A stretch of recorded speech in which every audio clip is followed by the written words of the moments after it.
Good afternoon, Santa Cruz County Public Media viewers. This is an honor for me to be here and to work with We Love Nogales, with Santa Cruz County Public Media and the amazing staff that you guys do not see in the background. But this is an honor for us to be interviewing leaders in our community. They want to have a leadership position in our Santa Cruz County. So we're being back to back some days, like interviewing some of these leaders in our community. And today is one of these days. Like I enjoy what I do here in Santa Cruz County Public Media and We Love Nogales. We're very close to July when we start voting in our primaries elections. And we have a great list of candidates, and that's why we have this segment, Meet Your Local Candidates. So today we have the honor again to sit down with another person running for supervisor, but this time it's for supervisor for District Number 3.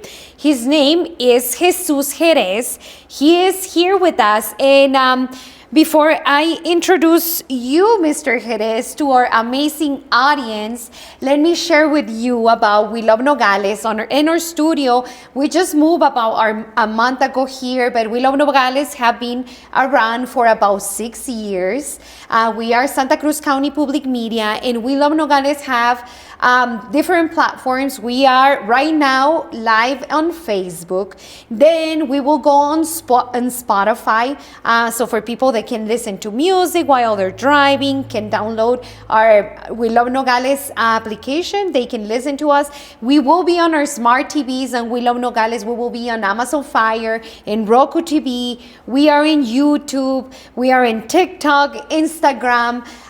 So we're in all the platforms, and that's why we want to make sure that our audience know, because this July 1st, we will love everyone to go and vote, to register to vote. And we're doing all these segments because we want to make sure that our audience have as much as we can of our local leaders here in our communities. And we love our leaders that call us to come to our studio, because that means that that all of you are watching some of our programs, some of our segments, and you are interested in sharing informative news with our community. So I welcome you, Mr. Jesus Jerez. Thank you. Thank you and welcome. You're running for supervisor for District Number 3 for Santa Cruz County. Yes. Yes, how's it going? So far, so good. At first, I'd like to say thank you very much for the opportunity to come here and speak to so many people at the same time. I actually went online and YouTube and I looked at all your videos. Awesome. And I got an idea. I knew what you looked like, and it was great. Yes, it was great. There were a lot of good questions, a lot of good comments, and thank you. I was just looking forward to coming here today, and here I am. Let's get it done. Thank you. And this is a space for everyone, because that's what we do and We Love Nogales. We like to share positive news to all our audience, and then also share what is going on our Santa Cruz County, in our Nogales, in Ambos Nogales. And sometimes when we are traveling, we love to share what is going on around in other cities, in other countries, because at the end we are all connected. Yes. And I would like now to welcome you. And I always enjoy when our leaders in our community that are running for different leadership positions to share, first of all, about who they are, about their education, about their work in Santa Cruz County, or maybe if it wasn't in Santa Cruz County, your connection, what brought you here, and then to talk about why are you running for this position, why do you think it's important, and all those good things that for our audience, I think it's very important, because July is coming very soon, in a couple of weeks, and then November, and we want to make sure that all of us go outside and make our vote count. Así que bienvenido y platíquenos de usted. Go get a drink, gente, because it's going to take me a week. So I'm Arizona born, and raised in Arizona. I also lived for a while in Sonora. My father was a very successful Mexican businessman. My mother was a first-generation American. All of us are second-generation American. I was raised mostly in a little town called Lukeville, which is on the way to Rocky Point from here. There were 8 other people that could say that they were raised in Lukeville, and they're my brothers and sisters. Everybody else came in and went away for the hot summer months and then came back when the winter came around again. Wow. I was graduated from Ajo. All my schooling, 12 years, was in Ajo. It was a 2-hour bus ride from Lukeville to Ajo. It was only 38 miles, but we had to do all these side trips to pick up all the rest of the school kids. So I had a lot of time to read, and that's what I think made me what I am today. I graduated in 1971.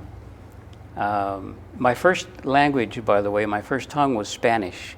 I did not speak English until the 1st grade, and I don't remember it being particularly difficult, but I remember the teacher made some funny sounds up there when she was talking to me. First words I learned was, raise your hand, may I go to the bathroom, please? Yes. Those are the first words. I graduated in 1971. Of course, in 1971, there was a thing called the draft and a thing called Vietnam, and I became and did my part. I'm a Vietnam vet, and then I was sent to Europe, and I traveled all through Europe. You could catch a flight to any city with wearing your uniform, Class A's, and paying $1, and you could go anywhere you wanted. It was great. I came back out in 1974. I got a job as a park ranger at Organ Pipe Cactus National Monument. And I was scheduled to go to school when I got a word of a position opening here in Nogales, which I put in for as an immigration inspector trainee. And I came here in 1976, and I never left. I drank the waters or something because I never left Santa Cruz County. Wow. I have worked at every border port except for Roma, Texas, and there's one more somewhere, Columbus, New Mexico. Wow. But all the others I have worked. I've done work of one type or another. I do want to bring attention to the fact that there are 2 people to whom Nogales and Santa Cruz County owes a lot to, and they are Supervisor Carlos J. Lopez and Supervisor Baxter Robinson. We call him Robbie. Back in those days, we didn't have a training office or training officer, and the supervisors selected you, and they would mentor you until you could work by yourself. In this case, 2 supervisors decided to work on me. I must have been a really tough nut because 2 of them ganged up on me. But the question they asked me, the very first question they asked me was, what do you see yourself doing as an immigration inspector here? I had been raised all my life on the border. I knew what passports and border crossing cards and micas and visas and false claims and drug runners and alien smugglers and false claims. I knew all that stuff because that's what I was raised in. So I jumped up, and you could hear the patriotic song in my head as I told them I was going to catch every drug smuggler, every alien smuggler, and I was going to put them all in jail. And I knew I'd made a mistake because both of them were looking at the ground and they were shaking their head no. And I thought, oh. In a flash of genius, I asked, what am I going to be doing as an immigration inspector trainee? And they said, did you look for an apartment? I said, yes, I found one. He said, how long did you look? I said, 3 days. I wanted to be sure I was within walking distance, and I didn't want to drive gasoline back in those days. If you could find it, it was very expensive. So, and that was 1975, 76. 76 is when I came. And so they said, how many warehouses or how many factories did you see? And well, I don't know. I could see a bunch of warehouses, but I couldn't tell if there were factories or not. And he said, well, let me help you. There are no factories. Nogales doesn't make anything. We sell things. We have stores, and we need Mexican tourists to come over and spend their dollars here. We have American tourists that want to come down here, and we want them to spend some money here. So you are here to serve the community. So I said, second flash of brilliance, said, what does that mean? And he said, well, your job is to make the crossing of anybody who wants to cross the border legally and can cross the border is gotten through as quickly and as efficiently as you can. And you have to find ways to keep making it quicker and better. So I said, okay, serve the community. And from that moment on, that's what I did. Of course, as an inspector, you got 2 years before you can become journeyman. And then after you become journeyman, there's some time before you can become supervisor. And when you're supervisor, that's when you can start improving things for the efficient trafficking of people back and forth. And I can tell you, I only had a high school diploma, but yet I became involved in special programs in the military. Certification. In the Park Service, I competed against guys with manuscripts instead of resumes. They were these professional students. Mine was all of 10 pages long. But I knew the area, and that's what got me kicked over the line. Because I knew that's where I'd been raised. I knew I'd been on top of every mountain, down every wash. They said, we're gonna risk it on you, and I did good things for them. I was bilingual. They didn't have anybody that was bilingual, and all their English spoken programs, their tapes, I dubbed them in Spanish. Wow. So when I got here and I became a supervisor, if you remember back in those days, we had a thing called a border crossing card, La Mica. Okay, sí. La Mica, and we did 100 applications a day. We had a backlog of 6 months worth of appointments. And again, I looked at it, if a family of 5 came up, 3 of them would make it and 2 of them wouldn't. And well, why is that? So I had to look at why that was. There were a lot of people who complained. We're all the same paperwork, but 3 of us made it and 2 of us didn't. They didn't know what a hija de familia was or an hijo de familia, someone who was supported by the family until they spread their wings and flew. Right. And there were some women who were in their 30s, 40s, who would never marry, who were always going to be part of the family, and they depended on just the family. They weren't coming to work. True. I mean, they haven't left home. They're certainly not going to go look for a job if they have a border crossing card. So things like that, it's easy for me to say something, oh, that's normal, that's common. Yes. But for someone that comes to us from the East Coast or the West Coast, and they don't understand the Hispanic culture, they would say that she's going to get a card, come over and go to work immediately. That's so true. we had to fight that kind of thing. The Spanish language skills were different. Every officer had a different level. Every officer had his own ideas or her own ideas about what was good, what was bad for us, and good or bad for them. So there were too many variables. So I started eliminating the variables, decided that one person interviewed a whole family as a group. Right. And you can, with time, when you first meet somebody, you don't know them from Adam, you shake their hand, how are you? Within a few seconds, you get a feeling of, I like them or I don't. Right. Well, that's what it's like in interviewing people. Hi, how are you? Where do you work? Oh, then where do you go to school? To the youngest kid. Oh, I go to school, and it's one of the more expensive schools in Nogales, Sonora. Within seconds, you know that these people can not only receive a border crossing card, but they can defend it. Because they don't pay anything for the border crossing card. So if we give them one and 6 months later it's taken away, it's a waste of our money, taxpayer money. So looking at all those things, I came up with a program. I wrote it up. I took it to the port director, the assistant port director. I showed it to them, and I told them I would like to do this. I think we can get rid of this backlog in a very short time. And they looked at it, and then both said no. I said, why not? I said, you can't have more bodies, you can't have more time, you can't have more money. You can't have more, and it's not possible. No. Are you sure? No. Okay. Took up my papers, went and sat down. Remember that I told you once that there was a port director who told me that if you're not constantly in trouble, you're not doing your job. Right.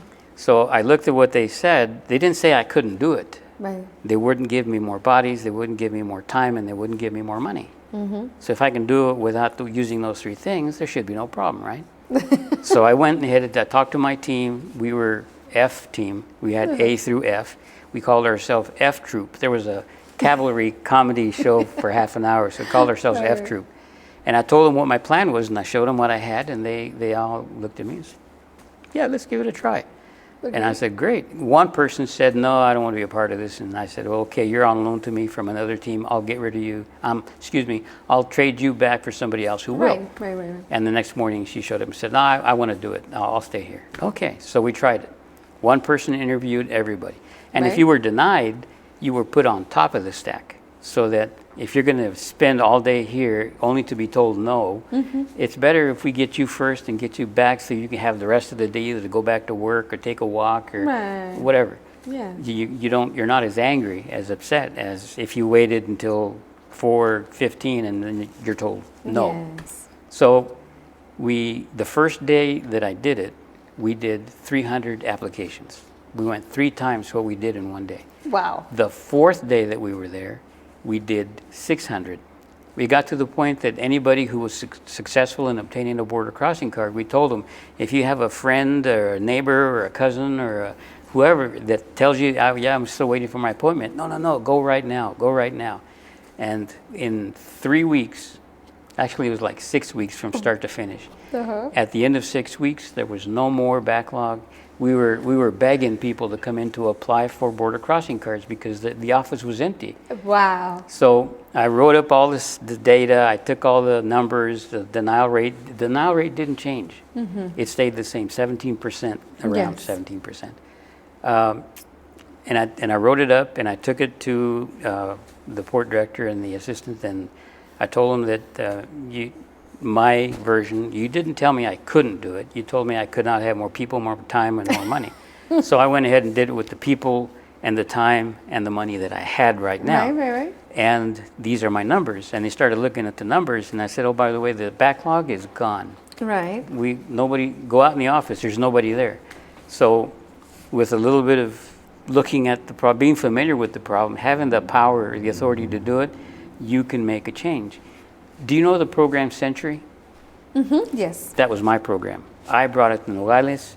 At the end of the time, first of all, we made the office. I signed for millions and dollars worth of wiring and computers and backups and printers and the lanes were made into Century lanes, the first 2.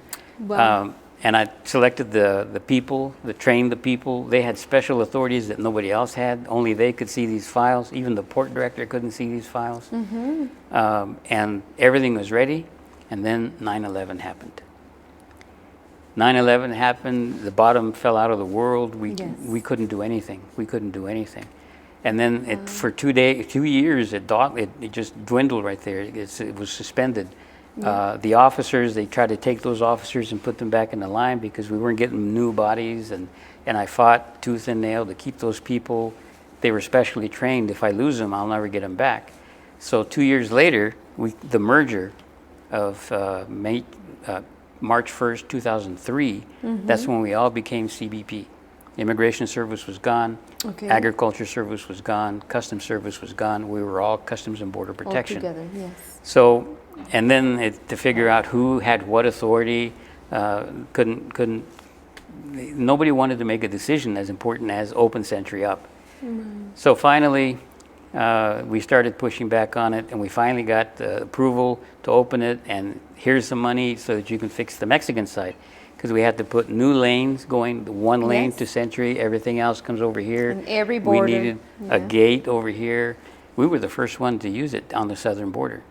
We were the shooting star that got it going.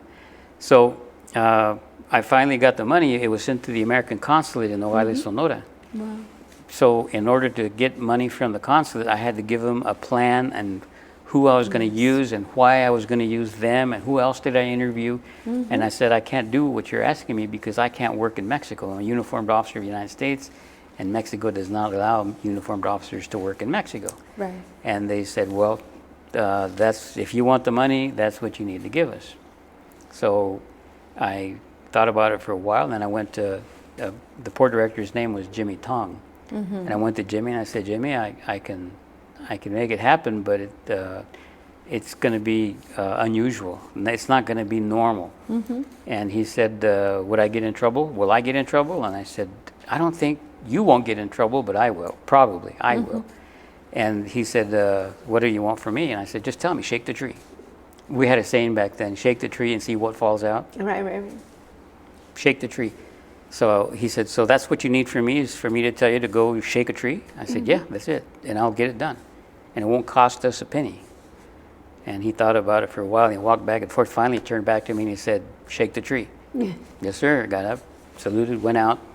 And I talked to the president of the Mexican Customs Brokers, Agencias Aduanales. Sí. And I told him I had a problem. I would like to talk to you about it. So he said, can I pick you up after work? I said, yeah. Give me a chance to go home, change, and I'll come back. So he picked me up, and we drove around for a while. And I told him my problem. I said, everybody wants Century open, but I can't because I can't get to the money. And so what do you need? And I said, well, I need repaving all this right here, and re-striping it, and direct people into each lane, and one lane separate, that'll be the Century lane, and a gate where a car that's not supposed to be there can back out.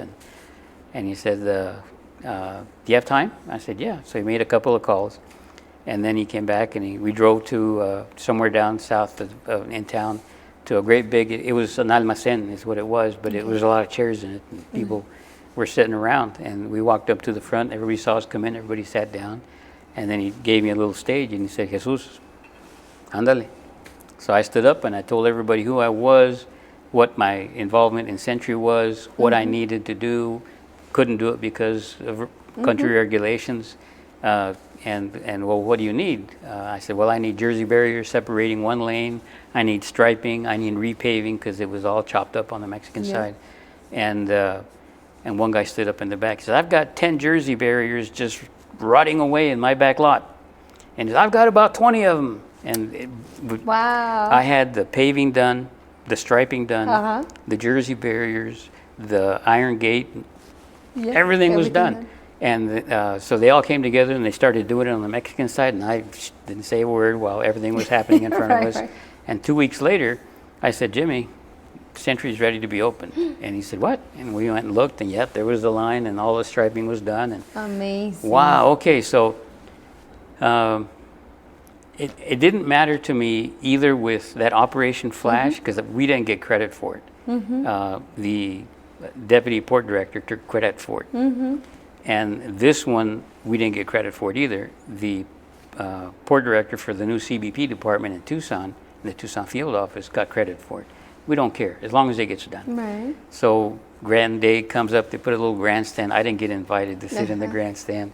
I just kind of sat back, and they cut the ribbon, and the first car went through Century, and it's been going strong ever since. Oh, yes. Last thing I did before I retired is I signed for a couple $2 million more of equipment, and I made all the lanes here at Grand Century capable. My vision was all Century local traffic comes through here, and all the others go through the Mariposa port of entry. Wow. Of course, that hasn't been done yet, and I'm pretty sure they've discovered that all of the lanes can be Century lanes. They don't know who did it, but I've been retired now 16 years. Wow. But that's the kind of spirit that Carlos Lopez and Baxter Robinson put into me. Serve the community. What does the community need? Exactly. As a supervisor, I think that's my job as well. If you look at Tubac has a flavor, has a color, has a it's Tubac. We don't want to change that. We want Tubac to stay Tubac. Yes. But if you come down to Rio Rico is more like housing, families, young families, school kids. This is where families grow and then leave from here to go to a university or college. If you look at Patagonia, it's different from everybody. You look at Sonoyta, Elgin, wineries, cowboys, cows, horses, they're all different. And you have to listen to the community and determine from them what they want. Exactly. And if you can give it to them, you're not going to make everybody happy. But like I credit President Abraham Lincoln with, you can satisfy most of the people some of the time, some of the people most of the time, but not all of the people all of the time. Right. So there's going to be people that are dissatisfied. It's their right to be dissatisfied. Right. But that's what I think my job as a supervisor will be, is to listen to the community, and if I can give them what they want, I'll give it to them. Rio Rico, all those kids, we don't have Little League. I remember when Little League was big. My son played in Little League. Of course, he was part of Nogales against Rio Rico, but now we're in Rio Rico, so. Yes. I remember those days. I'd like to see that back. I'd like to see that sense of community and the cohesiveness of the community come together. Yes, let's beat them up. Yeah, let's beat them up. And that's what I want to see. Yes, the teamwork. What the community tells me they need, I'll try to get for them. I like it. And thank you for sharing. And Mr. Jerez, Yes. for District number 3, can you share with us, with the audience, what does it mean when we see supervisors running for District number 2, for 1, for number 3? You will be in charge of District number 3. Which areas they will be? Okay, so if you think of 1 as the city of Nogales, the outline of the city limits of Nogales, Yes. that's District 1. If you go north of Nogales and mostly on the western side of I-19, that's District 2, all the way up to Palo Parado, Right. and all the way over to the county line with Pima, or Pinal County, Pima County. Pima County. Pima County. If you look at the I-19 north of Nogales, east of I-19, and at Palo Parado, it goes all the way to the county line Yes. and all the way to the county line, all the way to Cochise County line and Pima County line. That is District 3. And if you look at it, if you take all the population of Santa Cruz County and you divide it into 3 equal sums, wherever those sums are, that's the difference in the district. So I see. technically, we have the same number of votes in each of the counties, each of the districts. Lately, though, Nogales used to had most of the residents of Santa Cruz County. Okay. It's not so anymore.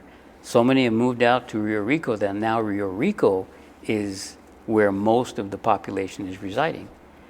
I imagine that the next census, they're going to redraw the district lines to get the same number of voters in each of the counties, each of the districts. I see. So basically, I would represent 1/3 of the people of Santa Cruz County, and I would work with the other 2 supervisors and come to an agreement as to what would be good for all of us. I see. And thank you for your service as a military. Thank you for that. Thank you for also what you did for all the work behind. That was a great story to hear about the Sentry line and all the work behind and all the work that it takes. And, listening to that story, you crossing, getting together, putting people together, working, as a team.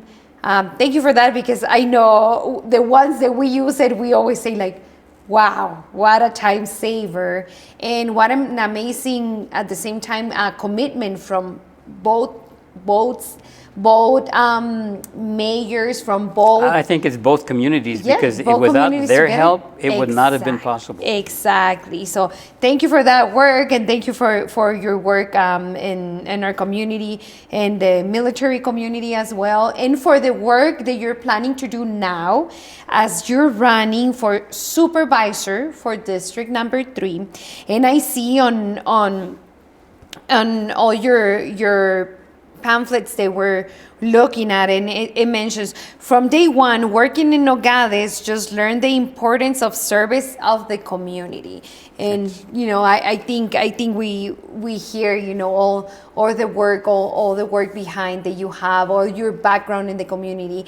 And for supervisor, as a supervisor for District number 3, what will be, if you think about it, I know we have shared sometimes, but I feel sometimes it's not enough to share. What is the position of a supervisor? I think it's important to mention, just because we want to make sure for our audience that we know what a supervisor does. What are some of the things that we can talk as a community when we see one of the supervisors? And those, those talks, they can go long ways, when we are listening as the person in charge, as being supervisor. So what will be, one of the things that you see around the district that you'll be in charge for? And what are some of the work that a supervisor will do? One of the first things that I was asked is, what am I going to change first? And I tell them I'm not planning on changing anything, because my first task is to learn the job. I've done many positions, very highly placed positions, important positions. I established the prosecution's office here in Nogales, the Century program. I was the statistician for the numbers that came out of the port.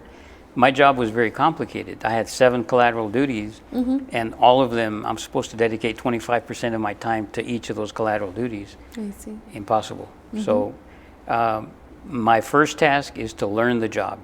Okay. Once I learn the job, I told you about the different communities, the different flavors, the different needs. For Tubac, I want to see more boutique businesses coming to Tubac, the same colorful settings, the houses will be the same. I don't want to see them so close together as they are down in the barrio, but I want to see them, the one that Mr. Harrison just got approved recently for the 60 townhouses and little ranchettes, kind of dispersed a little bit with walking trails and open fields. I like that. Yes. That would be the taste of Tubac, but we still need to draw in more businesses. Right. We look at Morley, look at all the businesses that are shut down. Yeah. Look at the rest of Nogales. I mean, why are people leaving Nogales? When I came here in 1976, which was almost 50 years ago, this place was vibrant. This place was happening. They were going to close Morley off to cars and put cobblestone streets where we could walk and old kind of lights, you know, the old,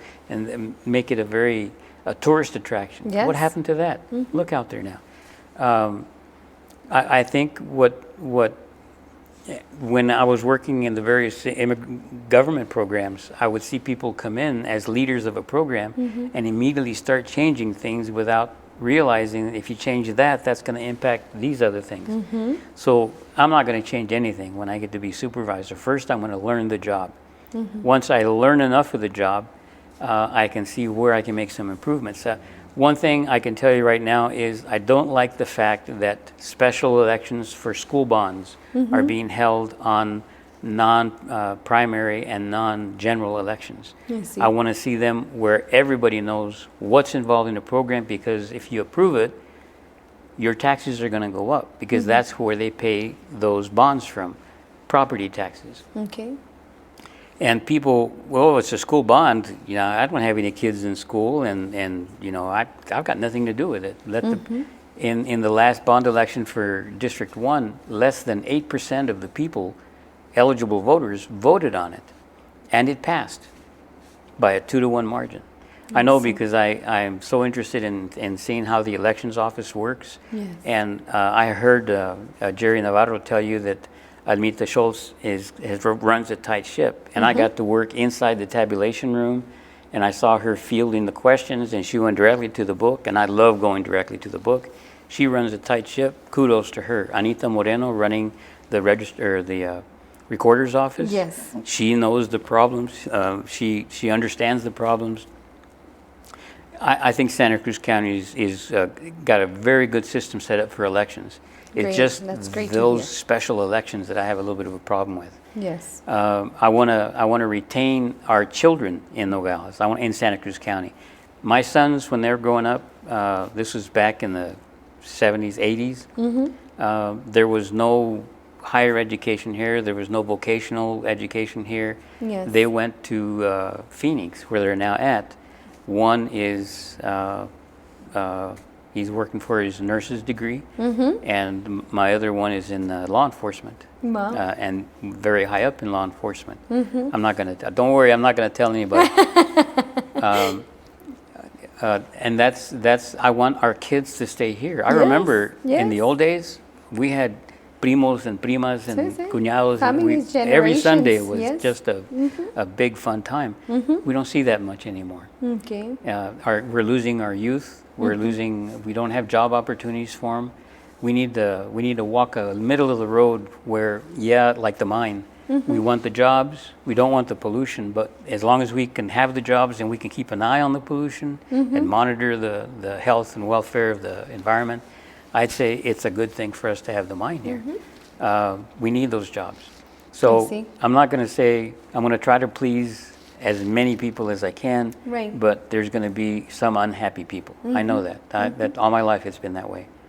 Sometimes I was happy, sometimes I was the unhappy one. And that's what it keeps the challenge, right? Yes. And the balance at the same time. So And that's it is a balance. It is a exactly. balance, So yeah. yes. So thank you, and thank you for sharing that. I think it's also very brave from our local leaders to be on cameras, sharing with the community, but also talking like very important, and sometimes they can be very hot topics. Yes. And but addressing it to our community and your point of views, thank you. I acknowledge you for that. So thank you for sharing. Thank you. So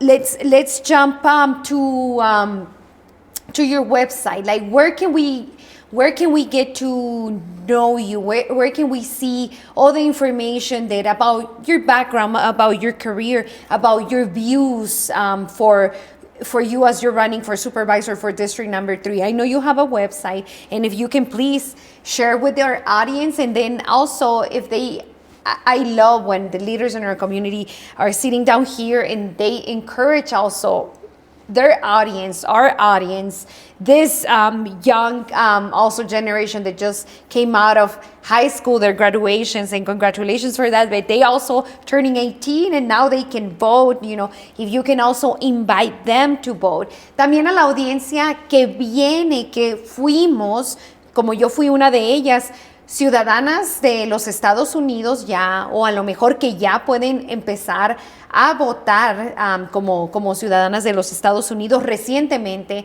y no sabe que yo fui una de ellas que voté ya a mis 20 y pico años de edad. Invitarlos a decir, vengan a votar y por qué es importante votar. Sé que usted es bilingüe 100%, sí. Así que lo invito, por favor, comparta sus redes y a la comunidad a votar. Lo más importante que una persona tiene como ciudadano es su voz. La voz es tu voto. Para que el mundo sepa qué es lo que piensas tú, tienes que votar. Y la cantidad, el peso de tantos votos van a dictarle sí. A los quienes hacen las decisiones qué es el camino que tienen que tomar para poder satisfacer este bloque de ciudadanos. Seas demócrata, seas republicano, seas independiente o no tienes preferencia, tienes un voto. Y ese voto es lo más importante. Tienes que votar. Como les acabo de explicar hace poquito, aquí en el distrito número 1, se decidió elevar los impuestos que un propietario de una propiedad tiene, negocio o casa, también a los que rentan, quienes tienen que pagar la renta. El dueño de la casa que rentas tiene que pagar los impuestos adicionales, decididos por menos de 8% de la gente que es elegible para votar. De todos los que podían votar, nada más, un poco más de 7% de ellos votaron. Y ellos, esa pequeña cantidad de gente, decidió que todos los impuestos de las gentes que viven aquí en el distrito número 1 van a pagar más en los impuestos que ahora tienen que pagar. Y lo van a estar pagando por 3, 4, 5 años hasta que ese bono se pague. Pero a la vez, una vez que se pague el bono, no muchos dueños de casas de renta van a bajar el precio a donde estaba antes de que ese impuesto haya sido subido. No es buen negocio regresar dinero. Un hombre de negocios está para hacer más dinero porque tiene que abrir mañana. Y eso es lo importante. Cada ciudadano tiene una voz. La voz es su voto. Tienen que registrarse como quieran registrarse, si creen en el sistema demócrata, si creen en el sistema republicano o no tienen preferencia. Hay algunos que no quieren gobierno para nada, libertarians, pero sabemos que eso pues, no es posible. Pero yo en mi juventud, cuando yo escuché a John F. K. que dijo que no pidas saber qué es lo que tu pueblo puede hacer por ti, sino lo que tú puedes hacer por tu pueblo. Exacto. Y yo soy como él, Tarde después, pero los demócratas de ese tiempo no son los mismos demócratas de este tiempo. Ahorita los problemas que estamos viendo que la administración presente está imponiendo a los Estados Unidos por completo, no vamos a hablar de eso, pero sí es un gobierno demócrata. Es necesario ese balance que queremos regresar a ese balance. Por eso, si pueden, regístrense para votar y voten. Gracias. Sí, gracias por compartir.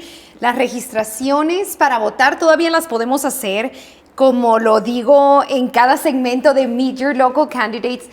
Podemos registrarnos para votar todavía hasta julio 1. O sea, 29 días antes del voto puedes registrarte para votar. Así que muy buena oportunidad. 28 días antes ya no se puede. Ya no podemos. Sí se puede registrar, pero no vas a poder votar. En estas elecciones de julio. Entonces, ¿y cómo se pueden registrar para votar? Vayan a Santa Cruz County, pueden ir al correo o pueden estarlo haciendo en la página de website de Santa Cruz County también, si no pueden salir de su casa.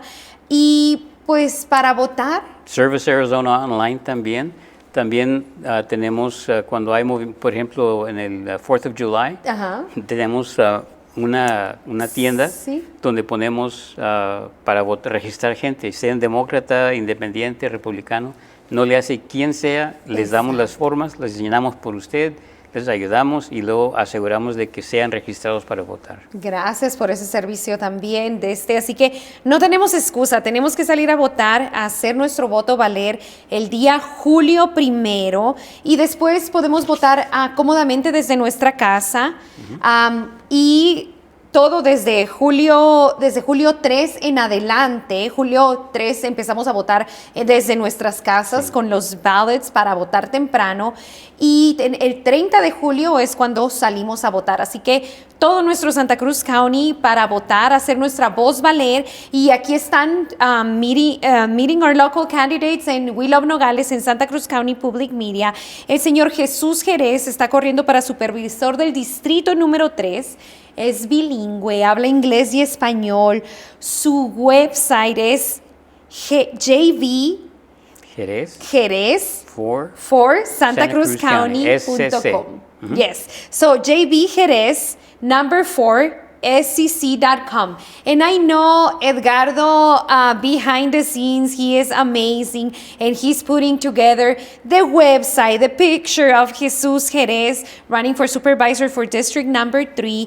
Y señor Jesús Jerez, algo más que le quiera dejar saber a nuestra audiencia, a nuestra comunidad, dónde va a estar viéndose con el público, qué son sus planes de aquí a julio para platicar con la gente. Lo más importante es, esta elección se dice que es la primaria. La primaria es cuando se deciden de los tantos demócratas y tantos republicanos, y pues nomás porque los independientes no son un partido en particular. Exacto. Tienen que elegir un demócrata, un republicano, para que esos dos elegidos corran en la elección general en noviembre. Exacto. Así que ahorita si quiere votar por su candidato preferido, republicano o demócrata, ya puede ver que ya están los anuncios allá diciendo quiénes son los candidatos para supervisor y para otras oficinas también. Exacto.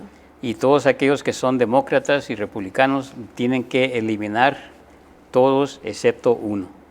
Y si quiere que su candidato sea el que gane, tienen que votar para que asegurar de que él sea quien va a seguir hacia la elección en noviembre, el 5 de noviembre. Así es. Muchas gracias por explicar eso a nuestra audiencia. Pienso yo que entre más platicamos de cómo son las registraciones para votar, dónde se puede votar, qué son estas elecciones, las de julio, como menciona, cómo se van separando y cómo se van eligiendo un candidato de republicano y otro demócrata hasta llegar a las elecciones de noviembre. Pienso que entre más nosotros tengamos ese conocimiento, más seguros vamos a estar de la persona que vamos a votar, por las personas que vamos a elegir. Muchas gracias por ser parte de We Love Nogales, parte de nuestro estudio. Gracias por enseñarle todo ese conocimiento que usted trae consigo a nuestra comunidad, porque como lo escuché hoy, sabemos que tiene mucho conocimiento entre Santa Cruz County, ese servicio que nos ha dado aquí de liderazgo y ahora corriendo para Supervisor for District Number 3.